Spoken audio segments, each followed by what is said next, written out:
नमस्कार दोस्तों। उड़ीसा के पुरी में भगवान जगन्नाथ के एक भक्त रहते थे जिनका नाम था श्री माधव दास। श्री माधव दास जी यहाँ अकेले ही रहते थे और उन्हें संसार से कोई लेना देना नहीं था। वे अकेले बैठे बैठे प्रभु जगन्नाथ का भजन किया करते थे।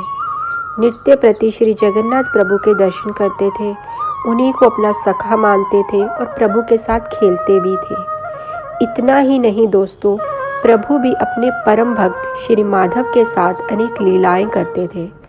प्रभु उनको चोरी करना भी सिखाते थे। भगत माधव दास जी अपनी मस्ती में मगन रहते थे।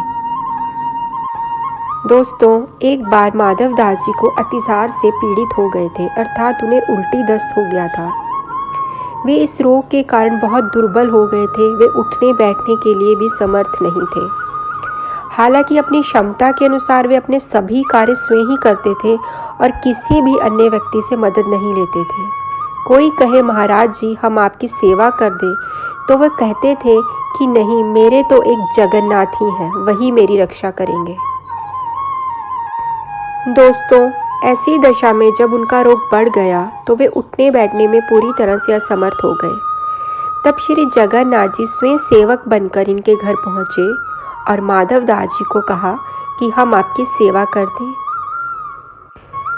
भक्तों के लिए आपने क्या नहीं किया, क्योंकि उनका रोग इतना बढ़ गया था कि उन्हें पता भी नहीं चलता था कि वे कब मलमूत्र त्याग देते थे, जिसकी वजह से उनके वस्त्र गंदे हो जाते थे। उन वस्त्रों को भगवान जगन्नाथ स्वयं अपने हाथों से साफ करते थे। इतना ही नहीं दोस्तों, प्रभु उनके पूरे शरीर को भी साफ करते थे। प्रभु जगन्नाथ द्वारा की जाने वाली सेवा का अंदाज़ा इसी बात से लगाया जा सकता है कि कोई अपना भी किसी की इतनी सेवा नहीं कर सकता। जब माधव दास जी को होश आया तब उन्होंने तुरंत पहचान लिया कि यह तो मेरे प्रभु ही हैं। एक दिन श्री माधव दास जी ने प्रभु से पूछ ही लिया, प्रभु आप तो त्रिभुवन के मालिक हो, स्वामी हो, आप मेरी सेवा कर रहे हो, आप चाहते तो मेरा ये रोग भी तो दूर कर सकते थे। अगर आप मेरा यह रोग दूर कर देते तो यह सब करना ही नहीं पड़ता। भगत की बातें सुनकर प्रभु ने कहा, देखो माधव, मुझसे भक्तों का कष्ट नहीं सहा जाता, इसी कारण तुम्हारी सेवा मैंने स्वयं की। जो प्रारब्ध होता है उसे तो भोगना ही पड़ता है।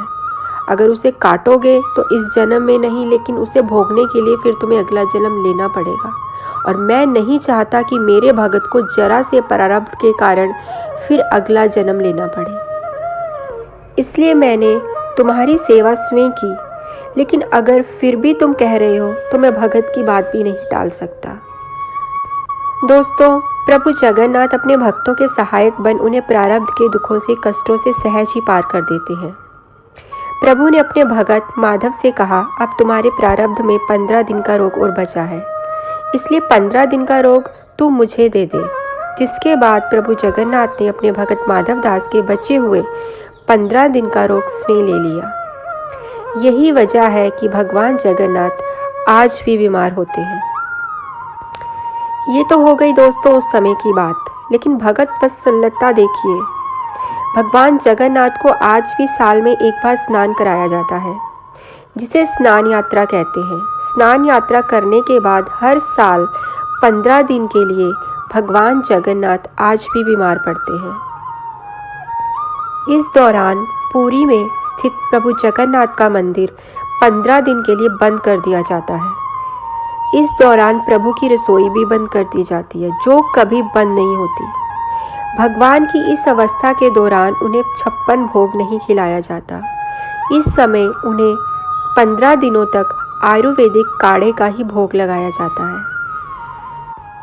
दोस्तों, जगन्नाथ धाम मंदिर में तो भगवान की बीमारी की जांच करने के लिए हर दिन वैद्य भी आते हैं। काढ़े के अलावा प्रभु को फलों का रस भी दिया जाता है।